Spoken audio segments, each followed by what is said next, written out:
Zain Mias, good morning and welcome to the Drive Time Show. Thank you so much for your time.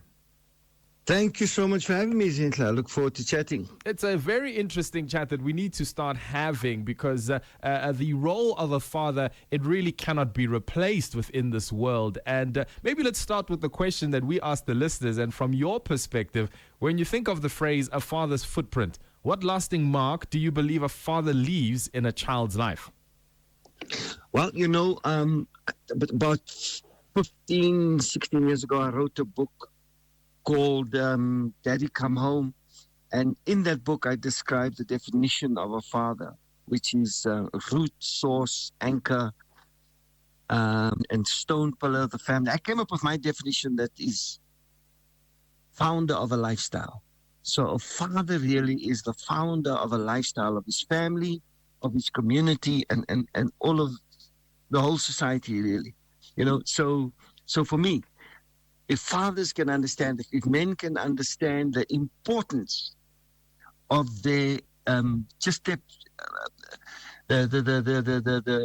presence in the home, it'll change a lot of things. It'll change a lot of perspectives of what society looks like. That's massive. And we'll get into that, yeah. For sure. And I think just the phrase of the fathers are the founders of lifestyle. Never heard about that, but that is really something so special. But many fathers, they're listening in right now and they always feel judged or condemned, but they're really trying to do the right thing. Maybe they've had kids out of wedlock or from a previous marriage, but they want to do things right and they want to be present fathers, but they feel unsure. How does it practically look to be a present dad emotionally and to get that presence in an everyday family life?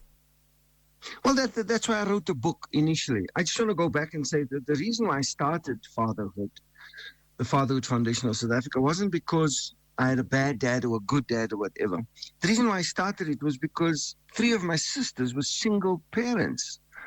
And I knew the men that made these babies, that came into our homes and sat at our dinner table. Some even slept over and so on, So I knew them, and I wanted to get into the psyche of men that would make babies and then just abandon them. It was a phenomenon that I needed to understand. That's why I started the Fatherhood Foundation. That's why I wrote the first book, Daddy Come Home, to give men the tools to understand their importance and also to give them a guide, a pathway, really, biblically, on how to come back home and to take up their role as dads, because men don't know how to do that. It's a cycle we caught in, Zintla. You grew up without a father, and now your grandfather was fatherless, and your dad wasn't around, and now your son just made a girl pregnant and he's not taking responsibility. It's a cycle we are caught in, and we've got to break those cycles.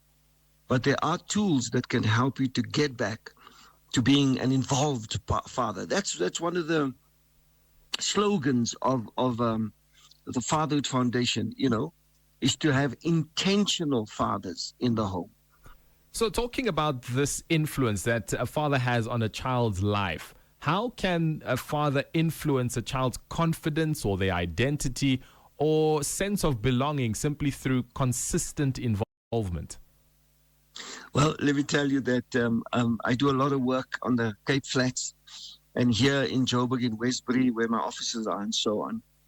And one of the things I've discovered is the high rate of gangsterism and drug abuse. And I tell you, boys will join gangs because they don't belong to a gang called family, led by a leader called father. Fathers need to understand that they need to lead by example, and their children are not going to learn from what we tell them. You tell a kid, don't go near a plug when he's small. What does he do? He goes to the plug. Exactly. But the things we do, they see that. So our very presence and how we treat our wives, number one, how we love our wives, how we run the family, how we treat them as kids, what we teach them, because lots of kids don't know stuff today. They don't know how to change plugs. They don't know. I tell my kids, go fetch the 14 cent with the pliers, It's just frightening. Back in the day, our we were involved in our parents' lives. We didn't have this distraction of the phones and the TV and stuff and all of that. So number one, you got to make sure as a dad that you are involved, that you're showing your child what positive masculinity looks like, what manhood looks like. For your daughter, you've got to show her what a good role, what a good man, what a good husband is going to look like. You're the first example of a man that she's going to love and allow into her life. You that first example. You the template, as it were. So you gotta get that right. So for men, for men who want to break out of the cycle that we were talking about, where I didn't have a father, so now I'm trying to do right, but then I also trip up in the same way. How can they themselves, without strong father figures in their lives, learn to become the fathers they never had? Become the dad that you wanted in your life. For example, if your dad never ever came to any of your rugby games or your soccer games or school meetings, whatever, go to as many of your kids' events as you can. If your father never said, I love you. I grew up in an era where our dads didn't necessarily say it. We knew we were loved, but our parents didn't really say to us, I love you. It didn't need to be said. It was a given. But I tell my kids each and every day, Daddy loves you. Before they go to bed, I shout out, I love you, and they know that I love them. So you give out of a vacuum, really. You give out of something you've never had. And in so doing, by being at your kids' events, by telling them you love them, or doing things that you never received from your own father, you, in a way, also start healing yourself. Because you're giving out of a negative. You understand what I'm saying? It's giving out of nothing. And in that way, you almost empower yourself as well. The bulk of here on Impact 103 are firm Christian believers, and many fathers are guided by scriptures such as Proverbs 22 verse 6, start children off in the way that they should go, and when they're older they won't depart from it. How can fathers intentionally shape values, faith, and character from an early age within the lives of their children? So my first book is entitled Daddy Come Home. And I put the word home in red because the home, gentlemen, is the place of your greatest influence. Not out there in society, not even at church, not at work, but at home. Paul writes to Timothy, says to Timothy, if a man wants to be a leader, an elder, a deacon, he's got to be a man of one wife. He gives this list of things. But the last thing he says, he's got to have the respect of his wife and children at home. He doesn't start out at church. He doesn't start out at work or in society.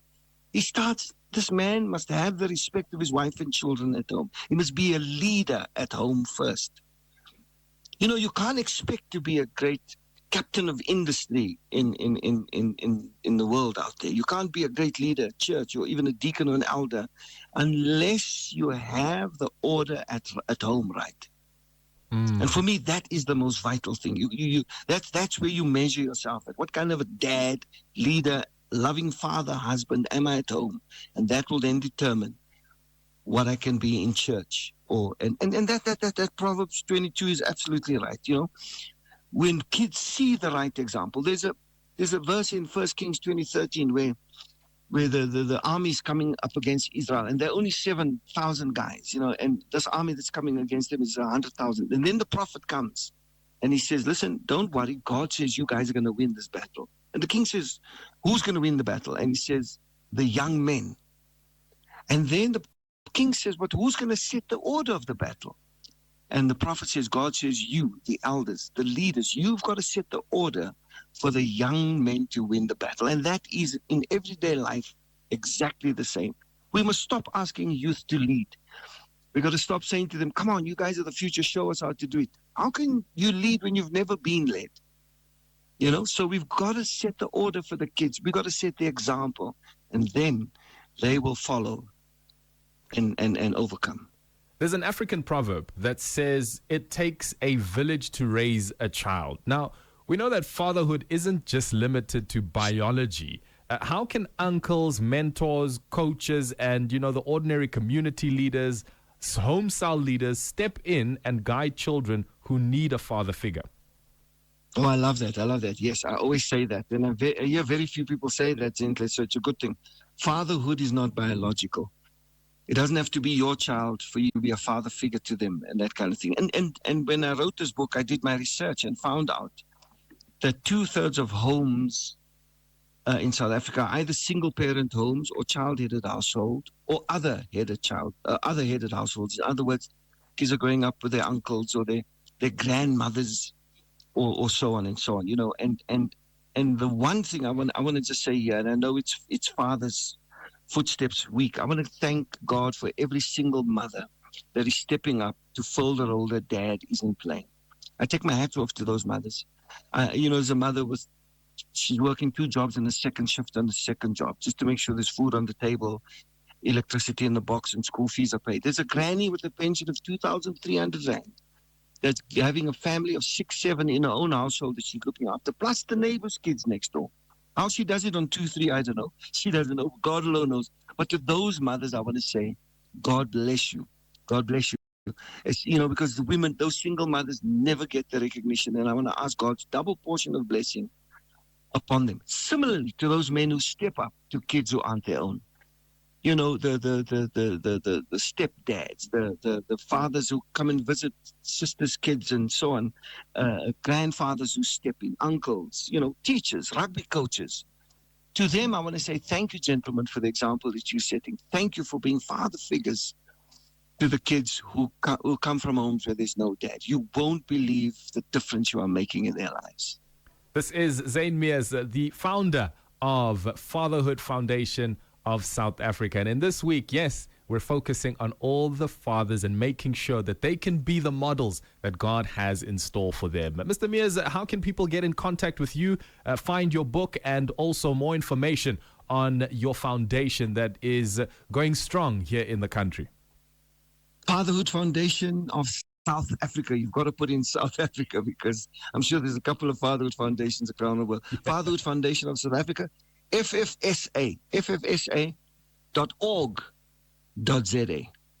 Our details are on there. Anybody can just go there and get in contact with us, and we can help them out. Thanks for your time, and be blessed. Thank and you, continue Zeta. the work Great you're chatting. doing.